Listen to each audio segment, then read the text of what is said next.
अस्सलामुअलैकुम दोस्तों, मेरा नाम डॉक्टर अलियास गर है और आज की इस वीडियो में हम डिस्कस करने जा रहे हैं first year biology chapter number 13 जिसका नाम है गैसियस एक्सचेंज। एनटीएस 2009 से लेकर 2019 में इस चैप्टर से रिलेटेड जितने भी एमसीक्यू पूछे गए हैं वो तमाम के तमाम एमसीक्यू आज की इस वीडियो में हम डिस्कस करने जा रहे हैं। उम्मीद है कि आज की इस वीडियो में आपको बहुत ज़्यादा फायदा होगा। तो इस लेक्चर को शुरू करने से पहले आपसे रिक्वेस्ट करेंगे कि अगर आपने अब तक हमारे इस चैनल को सब्सक्राइब नहीं किया तो आज ही आप हमारे इस चैनल को सब्सक्राइब करें और साथ ही साथ बेल आइकन को लाजमी क्लिक करें ताकि हमारी अपलोड करदा तमाम वीडियोस की नोटिफिकेशन भी आपको रिसीव हो सके। तो आइए सबसे पहला एमसीक्यू आज की इस वीडियो का, haemoglobin carry more oxygen than plasma by 50 times, 20 times, 70 times, 100 times या 200 टाइम्स। तो जिन्होंने जो है वो हीमोग्लोबिन वाला लेक्चर अच्छे से हमारा अटेंड किया हुआ है उसको बासानी पता है कि 70 टाइम्स, बिल्कुल बेसिक सवाल था ये। तो ये सवाल था 2011 का। 2009 में हमें कोई चैप्टर 13 से एमसीक्यू हमें नहीं मिला। आइए 2012 में हम तलाश करते हैं कि हमें इस चैप्टर से कौन सा एमसीक्यू इस चैप्टर से आया हुआ है, तो हम उसकी तलाश में हैं। तो चैप्टर 13 से पूछा गया है एक मिनट, कैमरा थोड़ा सा फोकस करते हैं। फेरिंग्स, एक मिनट थोड़ा सा still blur.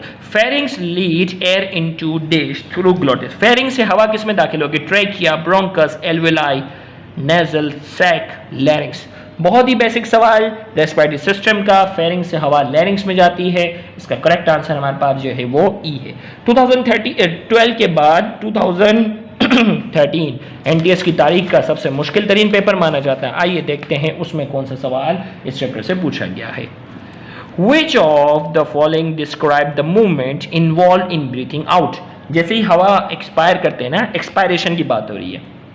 Movement of ribs और डायफ्राम। आपको मालूम है एक्सपायरेशन जब भी होगी डायफ्राम ऊपर की तरफ आ जाएगा, पसलियां जो है वो डाउनवर्ड नीचे की तरफ आएंगी। अप और आउट कट गया, डाउन और इन में देखना है। डायफ्राम जो है वो अप आएगा और पसलियां जो है वो डाउन और इन आएंगी। तो करेक्ट आंसर हमारे पास क्या हो जाएगा? इस एमसीक्यू का करेक्ट आंसर जो है वो बी है। 2013 एनटीएस की तारीख का जो मुश्किल तरीन पेपर था उसमें इतना बेसिक सवाल पूछा गया है। तो मेन वजह जो पेपर में कन्फ्यूजन की होती है वो आपका अच्छा रिविजन ना होना है और ऐसे असातिज़ा जो सिर्फ आपको डरा डरा कर आपको प्रेशराइज कर रहे होते हैं, वो आपका मोराल जो है वो सिर्फ और सिर्फ गिरा रहे होते हैं। दूसरा किरदार जो होता है वो उन असातिज़ा का होता है। अपना कॉन्फिडेंस लेवल अच्छा रखिएगा, बेसिक अच्छी रखेंगे तो इंशाल्लाह आपका स्कोर भी बहुत अच्छा होगा। तो आइए अगला सवाल हम तलाश करते हैं 2014 से। ओके भाई, डायग्राम वाला सवाल। The diagram represent the human respiratory system. भाई ह्यूमन रेस्पिरेटरी, इसमें ये लंग है और आपको पता है ये डायफ्राम है, ये रिब्स है। Which structure contain muscle that contract breathing इन। इनमें से कौन सा कॉन्ट्रैक्ट होगा? आपको मालूम है कि लंग तो मसल नहीं है, वाई और जेड कॉन्ट्रैक्ट होंगे। वाई जो है ना मसल, ये इंटरकोस्टल मसल हैं और ये क्या है? डायफ्राम है। तो हम तलाश में हैं कि इस एमसीक्यू का करेक्ट आंसर हमारे पास क्या होना चाहिए। तो हमें पहले से ही पता है वाई और जेड, ऑप्शन देखे बगैर ही हमें पता है कि ये दो जो है वो कॉन्टेक्ट करेंगे। तो इस एमसीक्यू का हमारे पास करेक्ट आंसर जो है वो डी है, वाई एंड जेड ओनली। ये कॉन्टेक्ट करेगा, ये कॉन्टेक्ट करेगा। ओके, 2014 में एक ही सवाल पूछा गया है और 2015 की तरफ बढ़ते हैं, देखते हैं 2015 में इस चैप्टर से रिलेटेड कौन सा सवाल पूछा गया है। ओके भाई, 2015 में what happened to the volume of the thorax and the air pressure in the lung during breathing in. हवा जब इंस्पायर करते हैं ना तो क्या होगा? वॉल्यूम ऑफ थोरैक्स के बारे में बताना है, air pressure in the lung बताना है। भाई इंस्पायरेशन जब करेंगे तो क्या होगा, तो हमें इसके बारे में बताना है।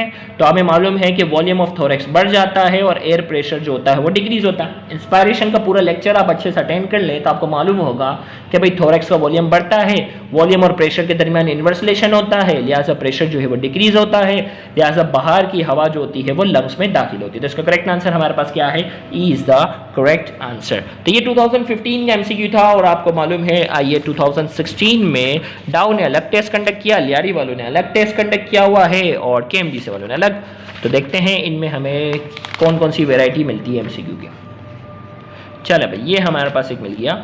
विच row correctly shows the area of the gas exchange that contain cartilage, ciliated epithelium, goblet cell. हमें बताना है कि वो कौन सी जगह है इसमें जहां कार्टिलेज, सीलिएटेड एपिथेलियम और गॉबलेट सेल मौजूद होते हैं। अब बात आ रही है कार्टिलेज की ना, अब बात आ रही है किसकी? कार्टिलेज। कार्टिलेज कहाँ कहाँ होंगे? आपको पता है ट्रेकिया और ब्रोंकस में कार्टिलेज होते हैं। तो इसमें ब्रोंकियो लिखा हुआ ये नहीं है, ब्रोंकस इसमें हो सकता है, इसमें ब्रोंकियो लिखा नहीं है, यानी बी और डी में फैसला करना है हमें, बी और डी में फैसला करना है। फिर आगे जो है सीलिएटेड एपिथेलियम की बात हो रही है। सीलिएटेड एपिथेलियम कहाँ होती है? ब्रोंकस और ट्रेकिया में, नेजल कैविटी और ट्रेकिया में। भाई नेजल कैविटी में भी तो सीलिएटेड एपिथेलियम होती है। हमें मिल गया हमारा answer, D is the correct answer. और गॉबलेट सेल ब्रोंकस और ट्रेकिया में होता है। D is the correct answer. 87 का ये करेक्ट आंसर जो है वो डी है। फिर इसके बाद जो है वो इसी ईयर में जो है वो एक और सवाल जो है वो पूछा गया है, हम उसकी तलाश में हैं, और वो है राइबोलोज बाइफॉस्फेट ऑक्सीजन के साथ मिल रहा है, रुबिस्को बनता है, पीजी और प्लस कौन सा बनता है? Phosphoglycerate, phosphoglycolate, glycerate, D glycolate. तो हमें इसका बताना है कि यहाँ जो प्रोडक्ट बनेगा वो कौन सा बनेगा। तो ये चैप्टर 13 में बाकायदा बुक की इक्वेशन है, जिसने इस इक्वेशन को देखी हुई उसका मालूम होगा, फॉस्फोग्लाइकोकोलेट बनता है, B is the correct answer. फिर इसके बाद जो है वो देखते हैं अगले जो 2016 में केएमडीसी वालों ने जो है वो क्या सवाल पूछा है, हम उसकी तलाश में हैं। आइए देखते हैं वो कौन सा सवाल है। ओके भाई, डायग्राम वाला सवाल हमारे सामने है। In the diagram showing the bronchial tree, bronchial tree पूरा दिया हुआ है जिसमें ये ट्रेकिया है, ब्रोंकस है, ब्रोंकियोल है, एल्वेलर डक्ट, एल्वेलाई। जिसने ये टॉपिक अच्छा सा समझा हुआ है वो बासानी बताएगा। Trachea, bronchus, bronchiole, alveolar duct और alveoli. Part having been indicated by alphabets, choose the answer in which the alphabet correctly match with with the part they indicate. Okay भाई, तो A जो है गौर से सुनिएगा, A तो सबको पता trachea, A trachea, trachea A okay, A trachea, A bronchus, C हट गया। अब A, B और D में डिस्कस करना है। B ब्रोंकस है, B bronchus, B bronchus, B alveolar duct, ये भी हट गया। A और B में फैसला करना है। C जो है वो ब्रोंकियोल है। अब C में कह रहा है रेस्पिरेटरी ब्रोंकियल, ओके, सी में कह रहा है रेस्पिरेटरी ब्रोंकियोल।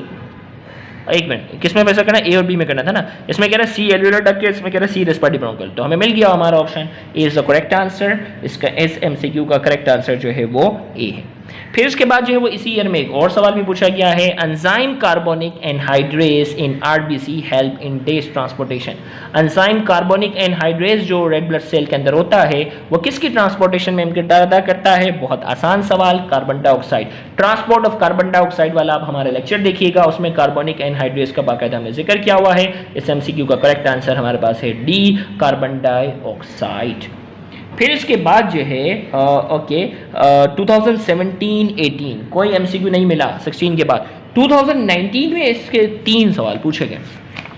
इंटरेस्टिंग बात, 17 और 18 में कोई सवाल नहीं और 2019 में इसके 3 एमसीक्यू पूछे गए हैं। आइए देखते हैं वो 3 सवाल कौन से हैं। ओके, इसमें कहा जा रहा है, एक मिनट थोड़ा सा फोकस कर लेते हैं। The passageway of the respiratory system are lined by mucus secreting cell called, mucus secreting cell कौन से होते हैं? Goblet cell. बिल्कुल बेसिक सवाल। ओके भाई, एक एमसीक्यू कवर हो गया। फिर इसके बाद जो है वो इसी ईयर में एक और सवाल भी इसी चैप्टर से पूछा गया है। आइए देखते हैं। Formation of DASH will be greater with the faster breakdown of glucose and glycogen to compensate energy requirement in an aerobic respiration. Formation of DASH will be greater with the faster breakdown of glucose and glycogen to compensate energy requirement in an aerobic respiration. किस चीज़ की formation greater होती है? Enzyme, hormone, lactic acid, fat. तो इसमें पता है क्या है, ये ना यहाँ गलती से स्पेस दे दिया है, एनएरोबिक रेस्पिरेशन है, एरोबिक नहीं, एनएरोबिक रेस्पिरेशन। एनएरोबिक ये यहाँ स्पेस नहीं होना चाहिए। एनएरोबिक रेस्पिरेशन में फॉर्मेशन ऑफ लैक्टिक एसिड क्या होती है? ज़्यादा होती है। तो ये बुक टाइप करने वालों ने गलती से स्पेस दे दिया है, एनएरोबिक दोनों साथ हैं। तो फॉर्मेशन ऑफ लैक्टिक एसिड इसका क्या है? आंसर है। फिर इसी 2019 में एक और सवाल भी देखो, तीसरा सवाल इस चैप्टर से पूछा गया है, हम तलाश में है वो सवाल कौन सा है, और ये आज की इस वीडियो का लास्ट सवाल भी होगा। Function of respiratory passage cilia is to keep the airway clear of carbon dioxide, oxygen, dust, carbon monoxide. Cilia का जो काम होता है वो किस चीज को फिल्टर करना है? Carbon dioxide, oxygen, carbon monoxide या डस्ट। तो करेक्ट आंसर इसका क्या है? डस्ट है। बिल्कुल बेसिक सवाल था और सी इज द करेक्ट आंसर। तो इसके साथ ही हमने chapter number 13 first year biology से रिलेटेड, जो कि गैसियस एक्सचेंज वाला चैप्टर था, उससे रिलेटेड हमने 2009 से लेकर 2019 में आने वाले तमाम सवाल जो है वो आपके सामने रख दिए हैं। अब फैसला कहते हैं ना आवाम का, फैसला हमारे रजिस्टर्ड बच्चों का, जिन्होंने लेक्चर अटेंड किए हैं उनको बआसानी पता है कि तमाम के तमाम अब तक हमने जितने भी चैप्टर के एमसीक्यू डिस्कस किए हुए हैं वो तमाम के तमाम हमारे लेक्चर से ही आ रहे हैं। तो आपने ज़्यादा प्रेशराइज नहीं होना, लेक्चर अच्छे से अटेंड करना है और लेक्चर की एक एक बात अच्छे से भी अगर आप रिटेन कर लेते हो तो 99% आपके एनटीएस के एमसीक्यू क्या हो रहे हैं, कवर हो रहे हैं। Thank you very much. अल्लाह हाफिज़।